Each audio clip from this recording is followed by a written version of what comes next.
Hi, my name is Griffin Hale, and the night my wife called me her ex-husband, I was standing 3 steps from the bar, holding a glass I couldn't taste. She was on stage under the chandeliers, all teeth and champagne, telling a room full of people that I had no degree, no future, just a talent for planting flower beds. They laughed like it was harmless. Her parents wiped tears from their eyes. Her boss smirked. Nobody looked at me. Not really. I was a prop in her joke. My hand was shaking so hard the glass almost slipped. In 12 seconds, she reduced 12 years of my life to a punchline, and I smiled like I didn't feel it carving through my ribs.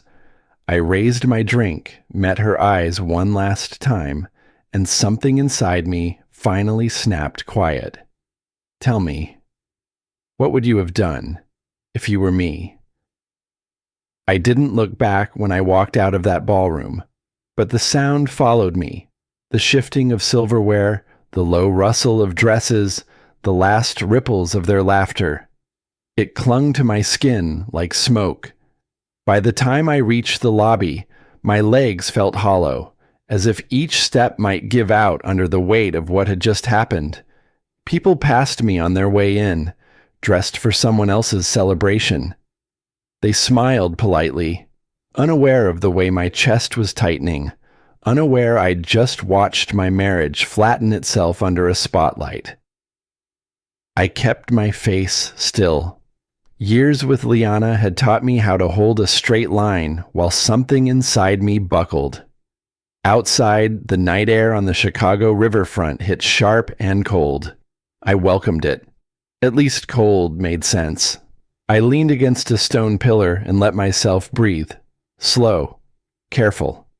My hands felt raw from how tightly I'd gripped that glass. I could still hear her voice, bright, confident, practiced for rooms like that. My ex-husband, no degree, no real future. The way she didn't even pause. The way she didn't look at me. Like saying it out loud didn't cost her anything. But the moment that stuck wasn't her. It was Talia Voss, her colleague, letting out that short, delighted bark of laughter, the kind that tells everyone else the joke is safe to enjoy. A few heads turned toward me, curious, amused. One man nodded as if to co-sign the punchline. And then her father, Gordon, slapped his knee so hard the table shook. That was when I knew something had broken. Not snapped. Snapped sounds loud. This was quiet, silent, almost polite, like a thread pulling free after years of strain. I don't think Liana even noticed. For 12 years, I tried to be the kind of man who didn't need a degree or a corner office to matter. I built Hale Greenworks from a truck bed and a borrowed tiller. I grew it into greenhouses across Illinois and contracts with hotel chains. I woke up before sunrise, came home with dirt in my nails, and never once asked her to defend the life we built. I didn't brag. I didn't take up space. I let her world stay shiny and curated while mine stayed, quiet and practical. But I never thought she was ashamed of it, not until tonight. A valet jogged toward me, asking if I needed my car pulled up. I shook my head. My voice wasn't reliable yet. Inside, somewhere above my head, the band started playing again. Jazz, soft, expensive, meant to soothe. The party hadn't paused for long. Why would it? I was the only person who felt the floor shift under me. When my hands finally steadied, I walked across the pavement to my truck. I opened the glove compartment and the envelope slid into view. Thick, sealed, inevitable. 3 weeks of planning, signatures, notarizations. A clean exit waiting for the one moment that would justify it. I didn't expect that moment to hurt the way it did. I sat behind the wheel for a long minute, staring out at the glow of the hotel windows. Someone stepped outside to take a call, laughing loudly into their phone, bathed in warm yellow light. It struck me then how rooms can celebrate one person and erase another at the same time. I turned the key. The engine hummed steady, the one familiar thing in a night that felt like it belonged to someone else. As I pulled away from the valet lane, I whispered to myself, not dramatic, not bitter, just truth. This is it. A few blocks away, at a red light, my hands tightened on the wheel. My face felt hot, but not with anger. Anger would have been easy. This was something colder, something like grief wearing a mask of relief. I drove to the 24-hour FedEx on Clark Street. The parking lot was empty except for a delivery van and a flickering street lamp. I stepped out, walked to the drop box, and held the envelope for one last second. 12 years contained in half an inch of paper. I let it go. It hit the bottom of the box with a final, hollow thud. Odd how quiet endings sound. Back in the truck, I rested my forehead against the steering wheel. I told myself I was doing the right thing. That this wasn't running away. It was stepping out of a life where I was never seen unless I was standing behind someone else's spotlight. But even then, a part of me asked a question I still can't shake. When did love turn into a place I had to disappear from?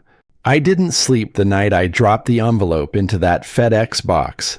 I lay in bed at a cheap hotel off I-94, staring at a ceiling textured like popcorn, listening to trucks groaning past on the freeway.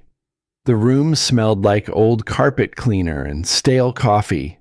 Fitting, I guess. It matched the version of myself I was trying to peel off. When dawn finally dragged itself across the sky, I sat up, rubbed my eyes, and let the truth settle. I wasn't going back.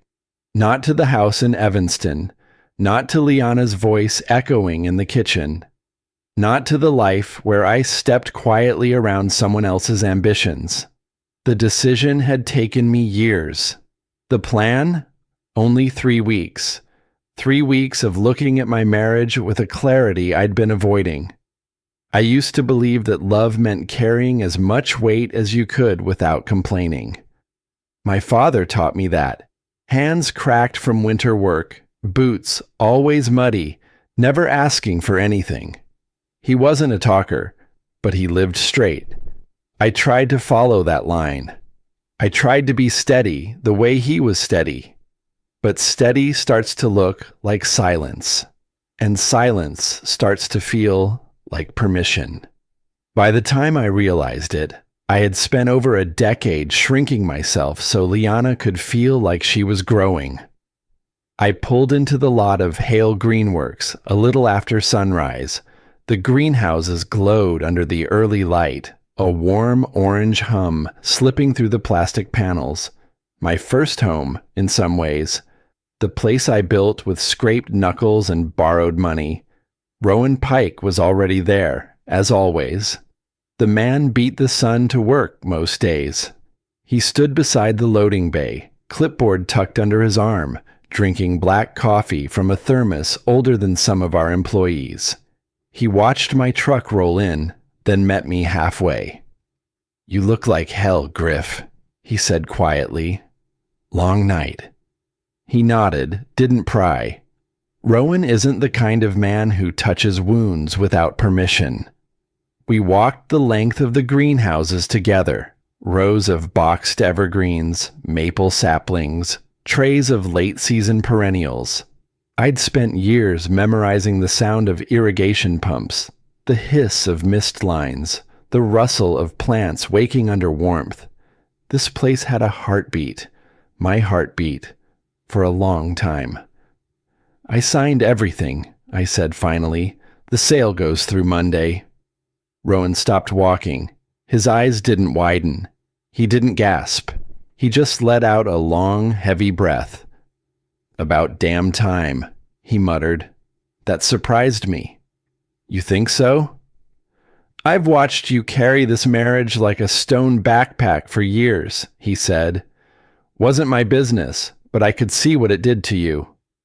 I wanted to argue, defend Liana, explain that she had dreams, pressures, expectations, but the words stuck, because Rowan wasn't wrong, and I was tired of protecting a version of my marriage that didn't exist anymore. He put a hand on my shoulder, firm, steady. Choosing yourself isn't failure. I swallowed hard. It feels like it is. That's because you haven't done it before. We walked again, slower this time. My eyes drifted over the nursery, the workers prepping carts, Mara Quinn unlocking the front office door, the familiar murmur of another day beginning without disruption. It hit me then. This place would continue just fine without me, maybe better. I'd built it to stand on its own. Inside the office, the paperwork lay stacked neatly. Contracts, asset transfers, legal forms. My signature sat at the bottom of each. I remember the afternoon I signed them. My hand trembled then too, but for a different reason. Not shock, not humiliation. Something colder. Acceptance. I wasn't angry at Liana that day. I wasn't even sad. I was tired. And tired people start telling themselves the truth. That she hadn't respected me in a long time. That I'd let her treat my work like a hobby. That every time she introduced me vaguely, my husband, he does landscaping. I laughed it off, even when it scraped at something inside me. That I kept choosing peace instead of dignity because I thought I couldn't have both. But the worst truth was this. I saw the way she looked at me in rooms full of people, like she was apologizing for my presence. I think that hurt more than anything she said at the party. Rowan helped me load the last stack of documents for the buyer. Whatever comes next for you, he said, make sure it's yours, not borrowed, not bent to fit someone else. Yeah, I whispered. I know. He studied me for a moment. Does she know you're leaving? She knows now. He didn't press for details. He didn't need to. The exhaustion on my face told enough of the story.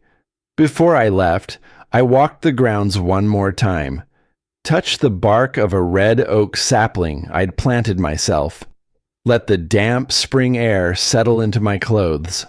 Then I stepped into my truck, closed the door, and sat in silence. Liana used to say I wasn't ambitious because I didn't want a corner office. She didn't understand that building something with your own hands is ambition, just not the kind that fits neatly into her speeches. The engine hummed when I turned the key. The greenhouses grew smaller in my rearview mirror until the last sliver of sunlit plastic disappeared behind the curve of the road. Leaving wasn't dramatic. It wasn't cinematic. It was a man finally admitting he'd been fading in his own life for years. And once you see that truth, there's no unseeing it. I didn't see the moment she walked into the house that night, but I've replayed it enough times in my head to feel like I was standing in the hallway, watching it happen from the shadows. I imagine the door clicking shut behind her, the soft thud of her heels hitting the hardwood as she kicked them off. I know her routine. She always sighed after long events, always checked her phone for new messages, always called out my name before anything else. She must have called for me that night, too. And she must have heard nothing but her own echo bounce back. I wasn't there to watch her frown, or the little confusion wrinkle between her brows, but I can picture it as clearly as if I were still husband enough to be in the next room. She probably turned on the kitchen light, expecting to see me sitting with a book or my laptop. That's where I always waited, even when she came home late, even when she forgot to tell me what time the party ended. When she didn't see me, I imagine she assumed I'd gone to bed early. She used to say I did that whenever I felt overly sensitive. Funny how people can use your quiet against you without realizing it. Or maybe they do. She walked down the hall. She must have felt it then. the air too still, the silence too clean. I wonder when her pulse changed, because mine had been pounding since the moment she called me her ex-husband in that ballroom. But hers didn't catch up until she opened the bedroom door. I wasn't there, but I know the sound bare hangers make when they sway together. A thin metallic clink. Small, but sharp enough to slice through any lie she was still telling herself about me cooling off. My closet was empty. Entirely. Every flannel, every jacket, every pair of boots I owned. The drawer where I kept my watches, clean. The little ceramic dish on my nightstand where I set my ring each night, empty. She must have stared at it for a long time. Liana was raised to believe that nothing in her life could fall apart without a warning, that problems sent memos first, that people needed permission to leave. But I'd already given her 12 years of warning signs. She just didn't read any of them. What I do know, because she told me later, is that her breath stuttered when she finally saw the note on her nightstand. A single sheet of paper, folded once. My handwriting, steady, clean, the same way I signed our mortgage papers years before. She unfolded it. You called me your ex tonight. Congratulations. You were right. The house is yours. All of it. Every payment. Every repair. Every problem. My name is off the deed. Off the mortgage. Off your future. Check your email for documentation. Don't try to find me. You won't. I didn't add my name at the bottom. She didn't need it. I picture her sitting on the edge of the bed, note trembling in her hand. Not crying. Liana rarely cried at first. Shock always got her before emotion did. She would have called me. Then, once, twice, 10 times. I know because when I finally turned my phone on days later, her missed calls stacked up like falling dominoes. Voicemails, too. The early ones sharp with irritation. Griffin, this is ridiculous. Call me back. The later ones quieter. We need to talk, please. But in that moment, staring at my empty side of the closet, I think the first crack formed inside her. Not regret, not guilt, fear. The kind that sneaks into your bones before you understand what you're afraid of.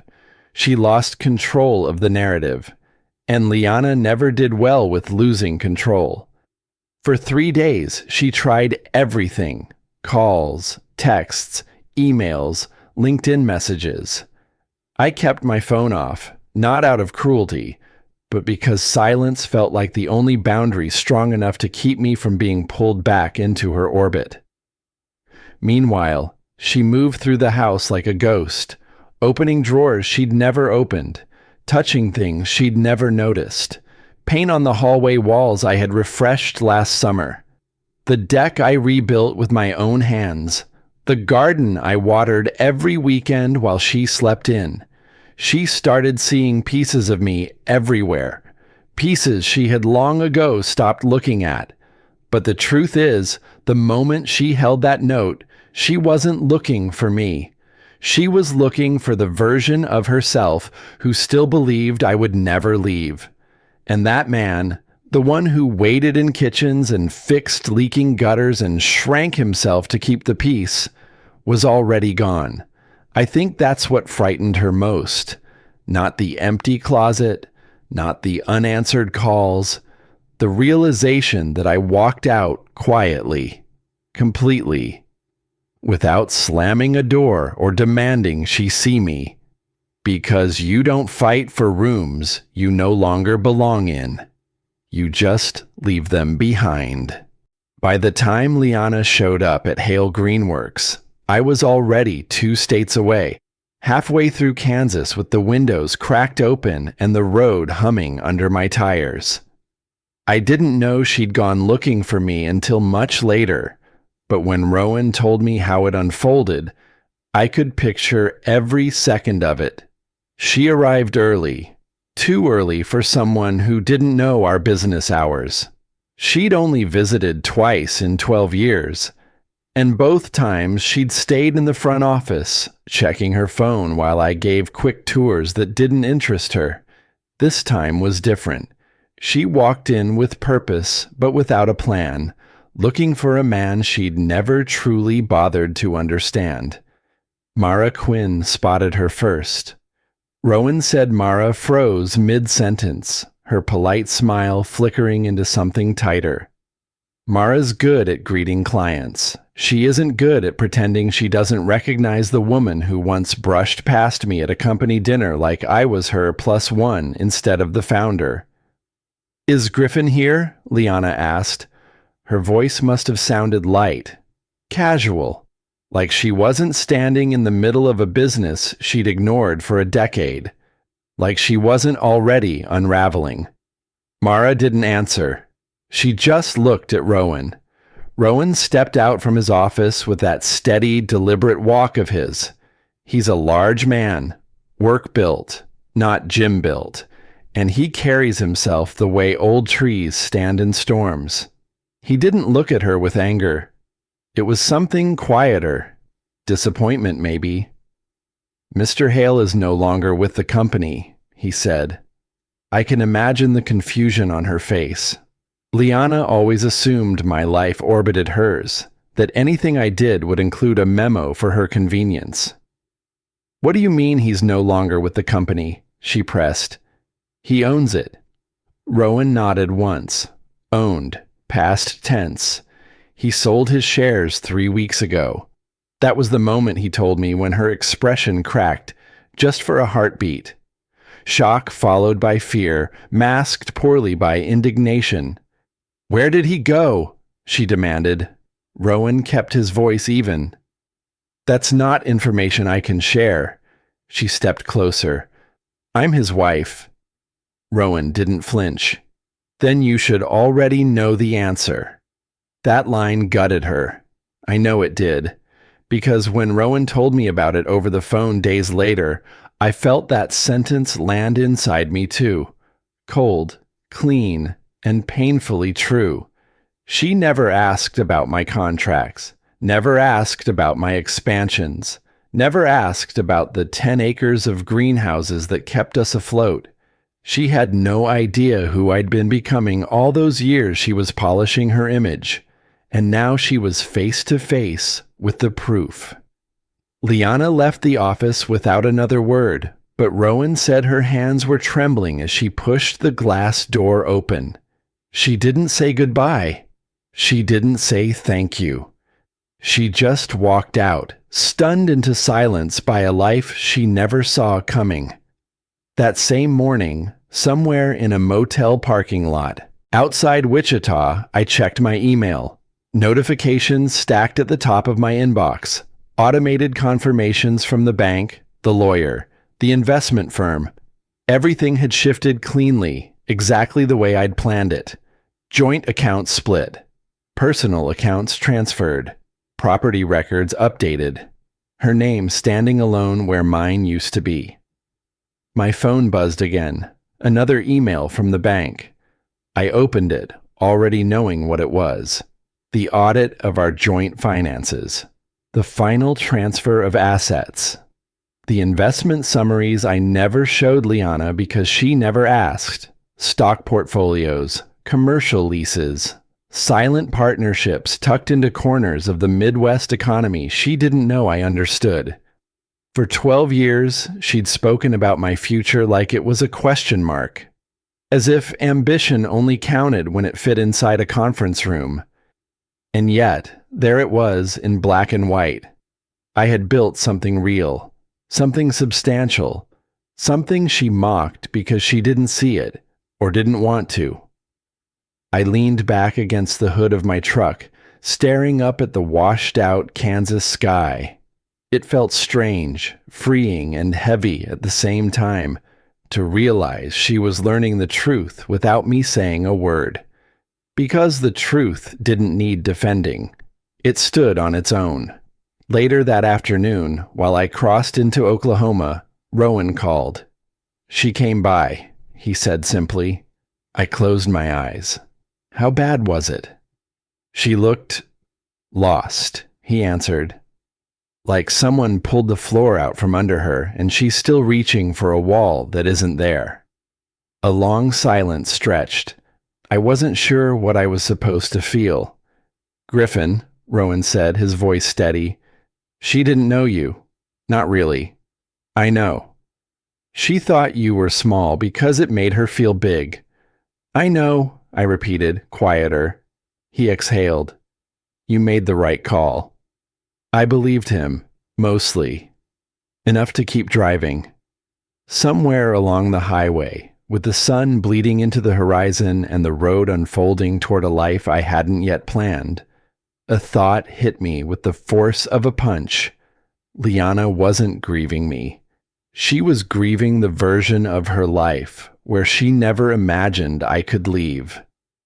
And for the first time in years, I didn't feel guilty about that.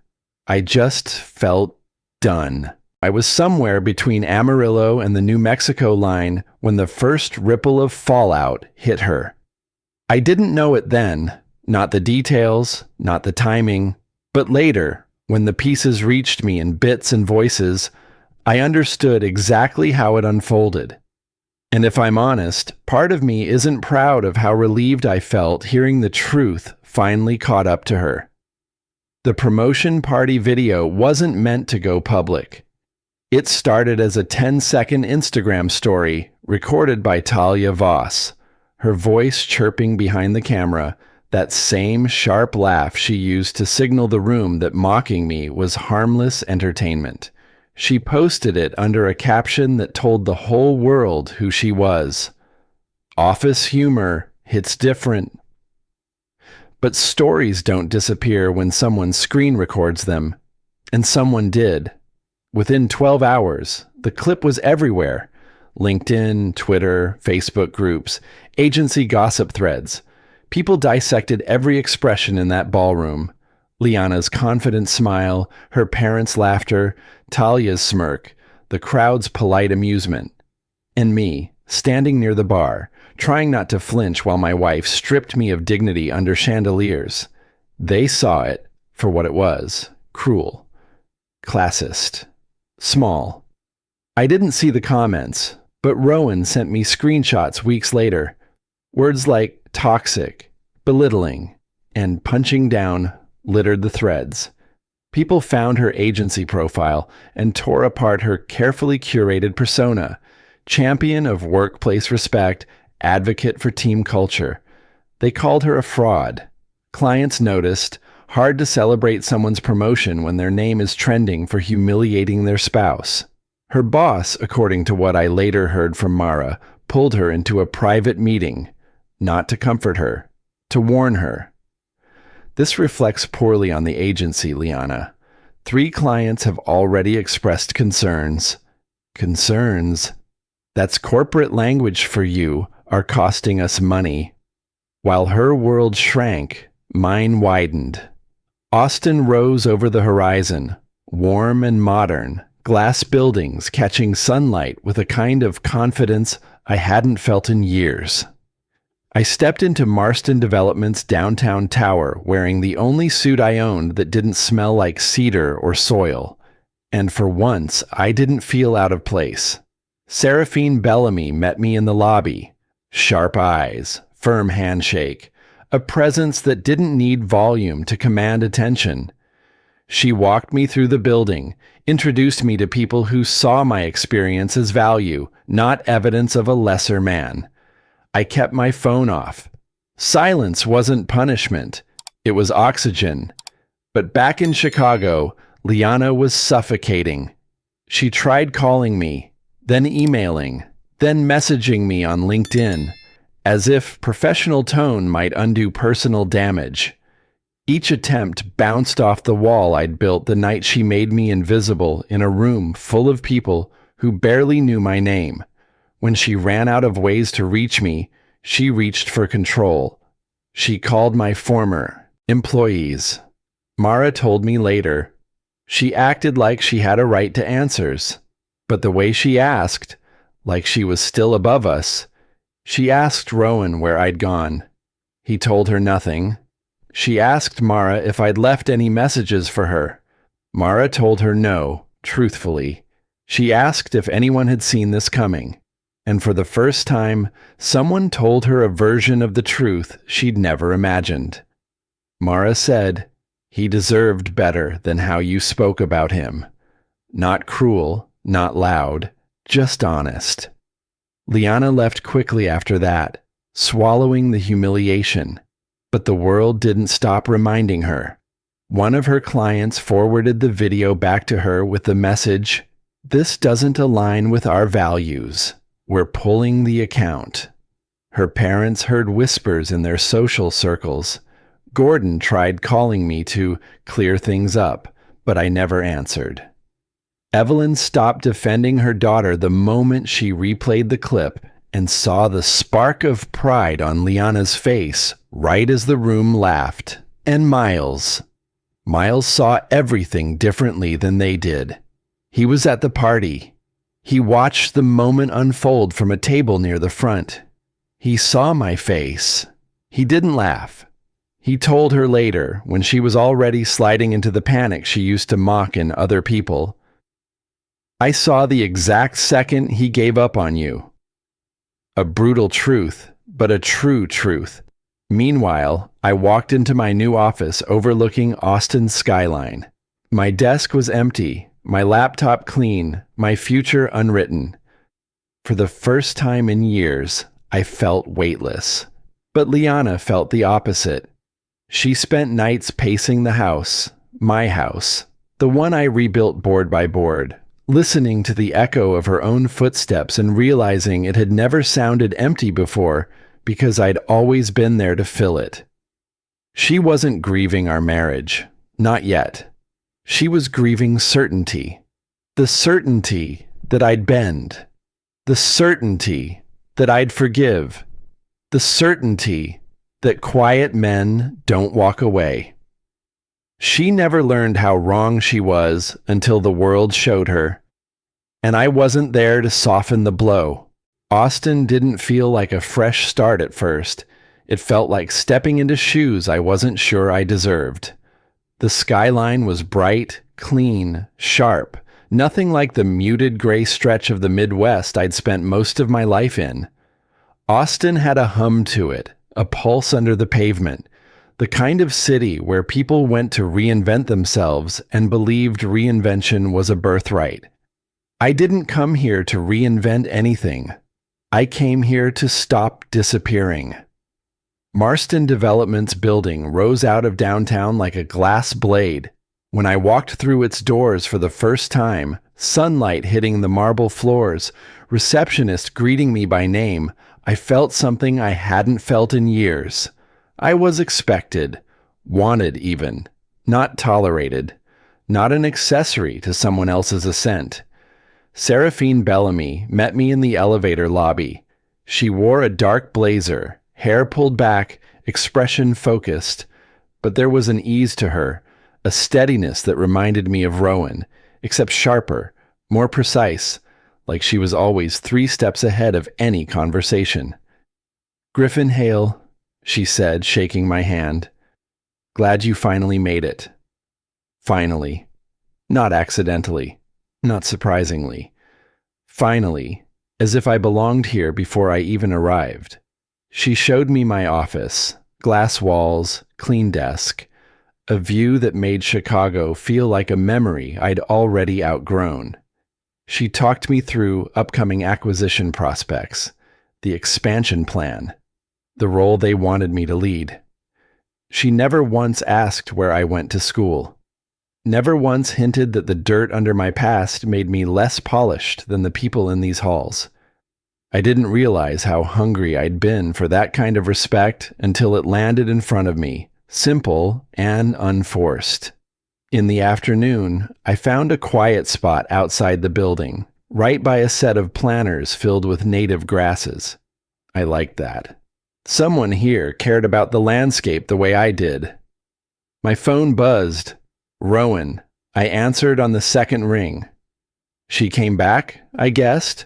"No," he said, "but I have something for you." His voice shifted, lower, heavier.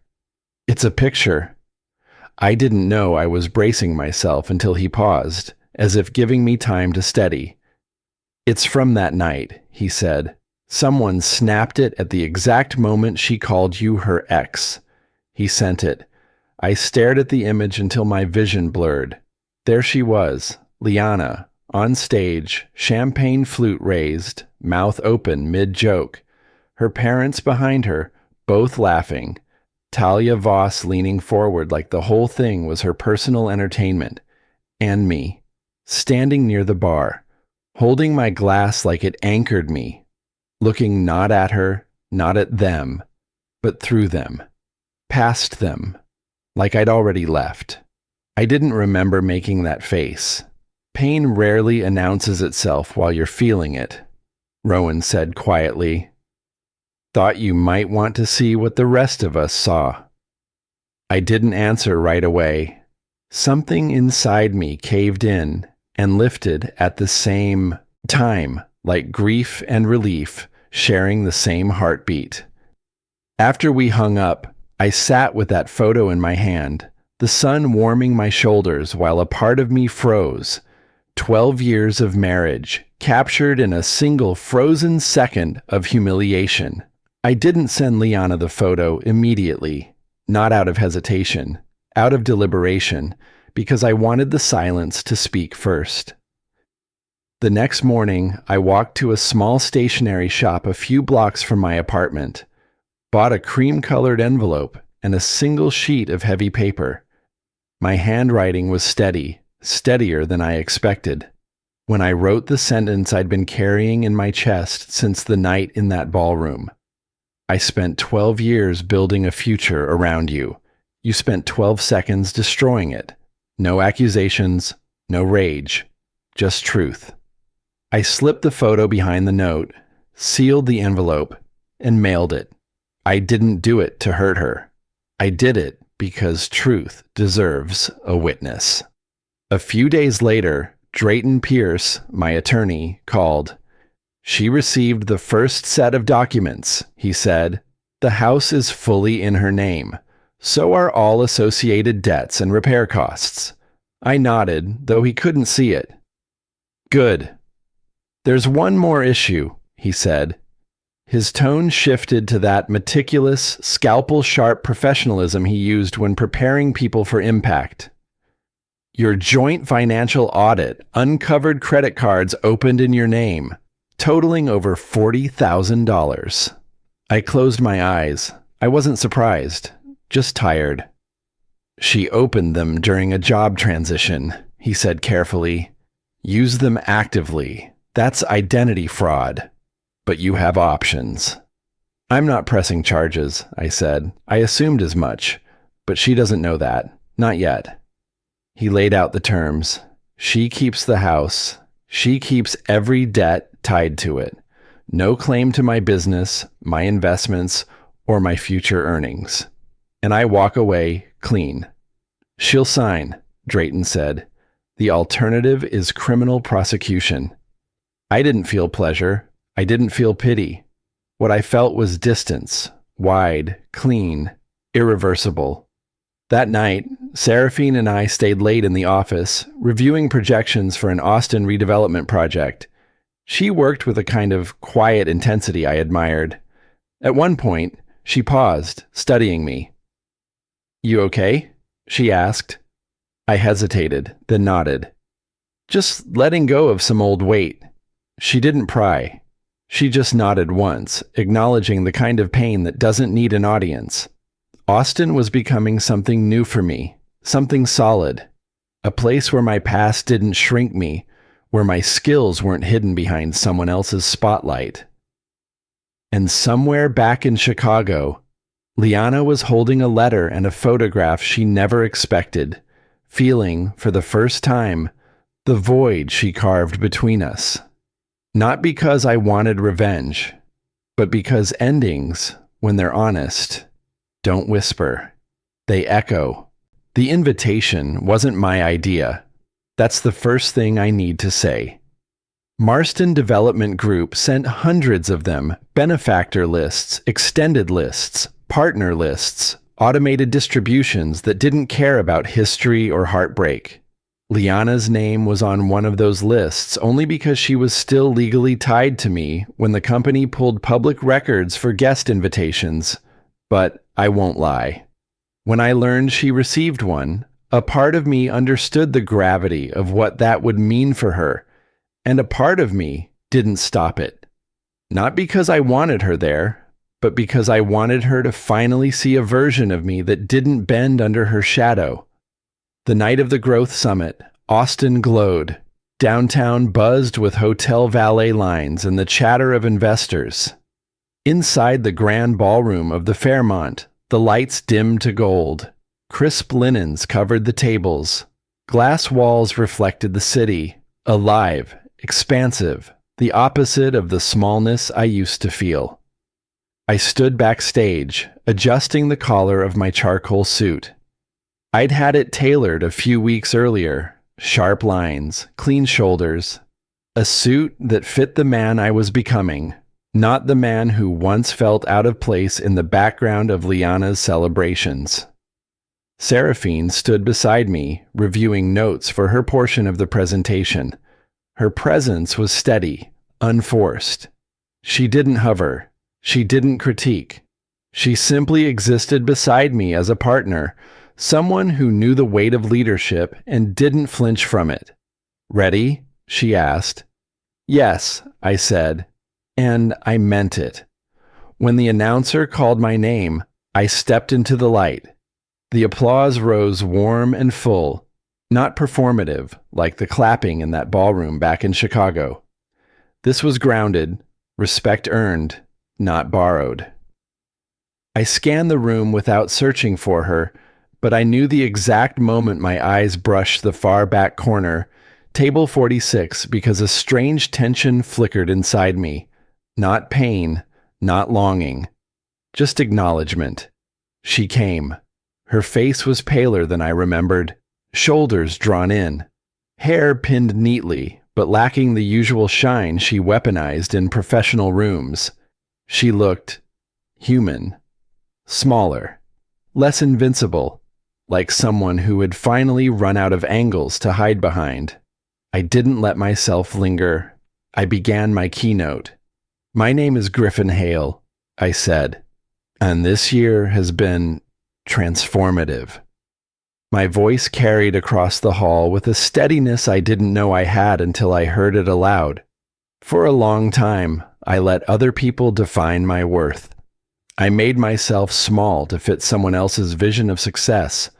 I confused loyalty with silence. I confused love with endurance. A shift moved through the room, heads lifting, attention tightening. And then one night, I continued, I realized I had spent 12 years building a future around someone who couldn't see me unless I was standing behind them.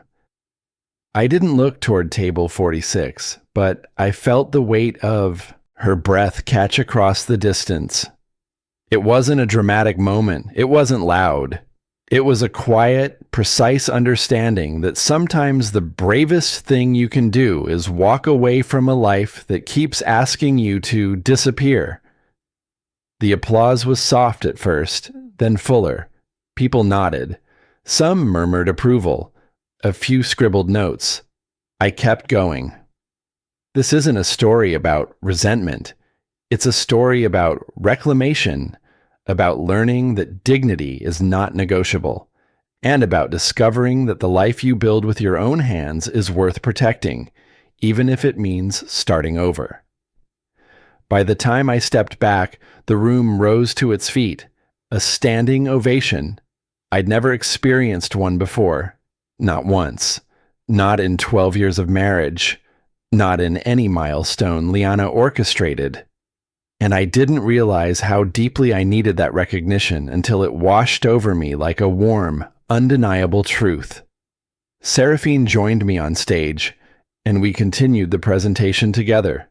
She spoke with clarity, confidence, intelligence, her rhythm syncing with mine, a natural balance. The chemistry wasn't romantic. It was something cleaner, mutual respect, alignment. Still, I didn't have to look at Liana to know what she was thinking. He found someone who sees him. After the summit ended, people crowded around me, shaking hands, asking questions, offering congratulations. Cameras flashed. Laughter circled the room. I let it all in. Somewhere in the back, she stared at a version of me she never believed existed. But I didn't approach her. I didn't need to. The truth had already done the work. When the crowd thinned, Seraphine touched my arm lightly. "You spoke with honesty," she said. "People feel that." Honesty was all I had left, I replied. Her eyes softened, just a little. Sometimes that's the beginning of everything. We walked out of the ballroom together, the Austin night warm on our faces. Behind us, at table 46, Liana remained seated long after the chairs emptied, alone, silent, forced to witness a life that didn't include her anymore. And for the first time since I left Evanston, I felt a peace that didn't need explanation. Not revenge, not triumph, just release. She had finally seen what she threw away, and I no longer needed her to understand why I left. I didn't hear from her that night. Not after the summit, not after the applause faded, not after Seraphine and I walked out into the warm Austin air like two people stepping into a clean, new chapter. But silence from Liana never lasted long. It took 48 hours. I was in my apartment, bare walls, half-unpacked boxes, the scent of new beginnings still clinging to the place, when my phone buzzed. Not with her name, with Seraphine's. She had forwarded a message, a LinkedIn message. From Liana. A single line sat above the screenshot. "Thought you should see this." I opened it, already bracing myself. "Hi, Seraphine. We haven't officially met, but I'm Liana Mercer, Griffin's ex-wife. I think you should know some things before you get too close. He has commitment issues, honesty issues. He left our marriage without warning after years of instability." I stopped reading, not because the lies hurt, but because the desperation radiating off the screen felt hollow, like someone clawing at a door that had already been locked from the inside. My hands tightened around the phone. Part of me wanted to laugh. Dark, tired laughter at how predictable she was. Another part felt an ache I didn't expect. A heaviness for the version of her who still thought manipulation could rewrite the past. Before I could respond, the phone rang. Her name illuminated the screen. "Liana," I answered. "Hello, Rachel," I said, using her old name by accident. But no, not accident. Habit I'd scrubbed away, but not erased. She inhaled sharply. "Griffin, thank God. I've been trying to—" "What did you send Seraphine?" A beat of silence. Then, her voice flattening into something rehearsed. "I was trying to warn her. She deserves to know who she's dealing with." "You don't know her," I said. "You don't get to involve yourself in my life anymore." "She needs context." "No," I cut in. "You need control. That's different." Her breath hitched, thin and shaky. "Can we stop pretending you didn't blindside me? You walked out without a conversation, without—" "Liana," I said quietly, "you had 12 years of conversations you ignored." Another silence, not sharp this time, slow, spreading. "You don't get to rewrite history now that I'm successful," I added. My voice wasn't raised. It didn't need to be. She tried again, softer. "I made a mistake, okay? I know that. I know I hurt you. I know the joke was—" 12 seconds, I whispered. "Do you understand that? 12 seconds undid everything we built. Not because of the words, because you enjoyed saying them." "I didn't—" "Yes, you did." The line trembled with her breathing, panicked, raw. "Griffin, please, just meet with me. One conversation, One chance to... No. The word cut clean. She inhaled like I'd struck her. Don't do this. Don't shut me out like... You are not entitled to access to my life, I said. Not anymore. And after what you just sent Seraphine, you're not even entitled to distance. You're entitled to nothing. Her voice cracked. You're filing something against me, aren't you? Yes. A small, strangled sound escaped her. I'm filing a restraining order, I said. Stay away from me. Stay away from Seraphine. Stay away from anyone connected to my life. This ends now. Griffin, wait. Goodbye, Liana. I hung up, and for the first time, I didn't feel the old guilt tug at me. I didn't feel the instinct to soothe or soften. I just felt done. 2 days later, she was served. A process server showed up at her door in Evanston, paperwork in hand. Temporary restraining order, 500 feet minimum. Violations result in criminal charges. Her attorney called me afterward. You made the right decision, he said. She contacted a business partner after explicit instruction not to. That's harassment. I thanked him, ended the call. That night, sitting on my balcony overlooking the Austin skyline, I let the final pieces settle. Liana wasn't the villain of my life. I wasn't the victim of hers. We were two people who shaped each other in ways that eventually broke us, but the breaking wasn't symmetrical.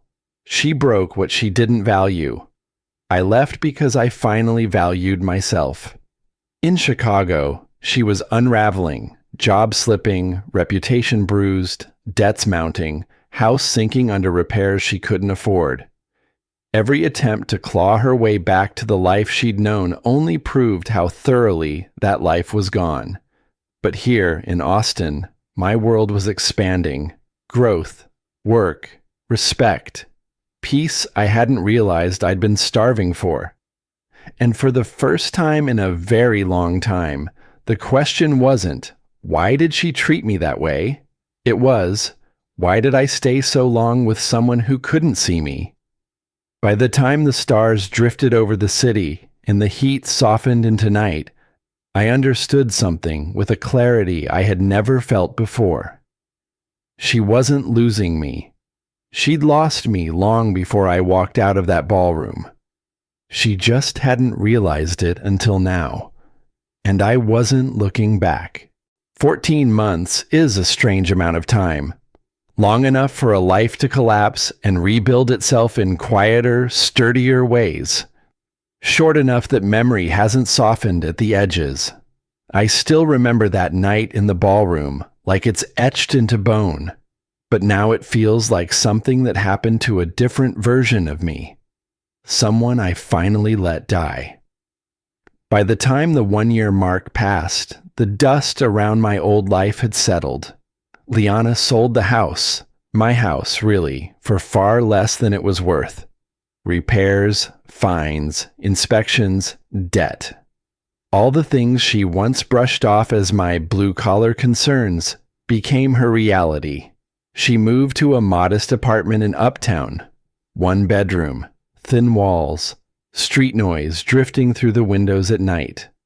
A far cry from the curated suburban comfort she claimed as her prize the night she mocked me. I learned all of this secondhand, Miles, Rowan, and even her mother reaching out in their own ways. Not out of gossip, but because they understood that closure doesn't need cruelty, just clarity. Meanwhile, my days in Austin unfolded with a steadiness I didn't know how to name at first. Work at Marston Development didn't feel like a performance. I wasn't shrinking myself or defending the worth of my hands or my past. I was allowed to grow, wide, tall, unashamed.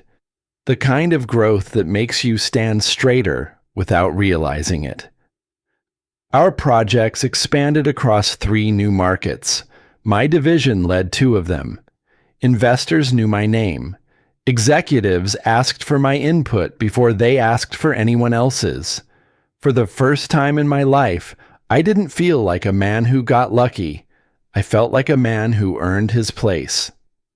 Some evenings, Seraphine and I stayed late to finish presentations or run projections. She was brilliant in a way that didn't dim the room around her. Working beside her felt like standing next to someone who understood the value of what I carried rather than measuring it against their own light. Respect can feel like oxygen when you've been starved of it long enough. 6 months ago, we made our relationship public. Slow, steady, honest. Nothing rushed. Nothing built on old scars. Just two people choosing each other without needing to outshine or outrun anything. When Marston announced her promotion to Chief Strategy Officer and my promotion to Vice President of Strategic Growth, they posted a photo of us in front of the Austin office. Professional, but warm, confident, whole. I didn't think twice about it. Liana saw it. I know she did because a week later, Miles called to check on me. "She's okay," he said gently. "She's rebuilding. Therapy's helping." Then, after a pause, "She doesn't talk about you the way she used to." It wasn't a message I needed, but I appreciated it anyway. Not because I wanted to track her progress, but because it confirmed something I'd learned through painful, messy truth. People don't grow when they're comfortable. They grow when the mirror finally stops lying. I didn't need her remorse. I didn't even need her understanding. All I needed was distance, and time had given me that, generous and uncomplicated. A few days after the promotions were announced, Marston released another update. My engagement to Seraphine Bellamy. A small photo, a small caption, a big shift. I stared at that announcement longer than I expected. Not out of disbelief, not out of old ghosts. Just gratitude. Gratitude for the man I'd clawed my way back to. Gratitude for the woman who saw me, not the version of me she could mold, but the version I chose to become. I didn't think about how Liana took the news. That belonged to her journey, not mine. I do know that somewhere, in her small uptown apartment, she read it without tears. Miles told me that much. She just nodded, closed her laptop, and sat quietly with the truth that life moves forward, with or without our permission. My own life was moving forward in ways I couldn't have imagined that night in the Riverside Ballroom. I had a home filled with sunlight instead of silence, friends who didn't treat me like background furniture, work that honored the years I spent building myself from nothing, a future I wasn't shrinking to fit. Sometimes I sit on my balcony overlooking the Austin skyline, the hum of the city in my chest, and I let myself wonder how everything might have gone if that night had played out differently. If she hadn't raised her glass, if she hadn't aimed the joke at my worth, if I hadn't felt myself vanish under the laughter. But that version of life doesn't exist. And I don't grieve it. Some endings aren't tragedies. Some endings are the first honest step you take after years of pretending you weren't drowning. I don't hate Liana. I don't love her either. What I feel now is something steadier. Acceptance, maybe. Completion. She learned her lesson the hard way, but she learned it. And I learned mine. Never stay in a room where you have to disappear to be tolerated. Never love someone who asks you to make yourself small. Never silence yourself because someone else mistakes your quiet for lack of worth. The night she laughed at me, I thought I was losing my life. But all I lost was the version of myself that believed being unseen was the price of love.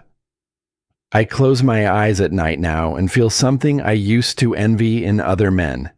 Peace. The kind you don't perform. The kind you build. The kind you earn by walking away from the fire instead of waiting to burn. Some bridges stay burned forever. But sometimes On the other side of the ashes, you finally find the life you were meant to live.